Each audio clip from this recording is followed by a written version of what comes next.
ఈ రోజు మా మేనేజర్ సార్ లంచ్కి వస్తున్నాడు, వంట బాగా చెయ్యి. అంటే ఇంటి రోజులు బాగా చేయలేదని నిజాలండి, ఇప్పుడు అనవసరం, ముందు వంట చెయ్యి. సరేలే. రండి సార్, రండి రండి. ఏవా మేనేజర్ సార్ వచ్చాడు, ముందు మేనేజర్ సార్ కాఫీ రెడీ చేసి. ఏవా సార్ కాఫీ తాగాడు, ఈసారి జ్యూస్ రెడీ చేయి. మా ఇంటి భోజనం ఎలా ఉంది సార్? సూపర్ గా ఉంది. ఇంక మీట ప్రతిరోజు మీ ఇంట్లోనే తింటా. సరే నేను వెళ్ళొస్తాను. సరే సార్. ఏమా ఏనా పడింది అది ఇక మీట మేనేజర్ సార్ ప్రతిరోజు ఇక్కడే తింటాడు, కాబట్టి ప్రతిరోజు బాగుండాలా. వీటికి ఉండేసేది ఎక్కువ అంటే ఎవడోడుకో ఉండేయాలంట, అది ప్రతిరోజు. రండి రండి, బాగా అలసిపోయినట్టుకున్నారు. కాఫీ పెట్టేసుకొస్తాను, ఉండండి. బంగారం నీకు ఒక సర్ప్రైజ్.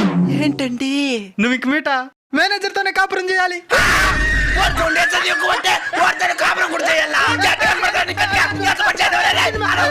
డార్లింగ్, ఏంది?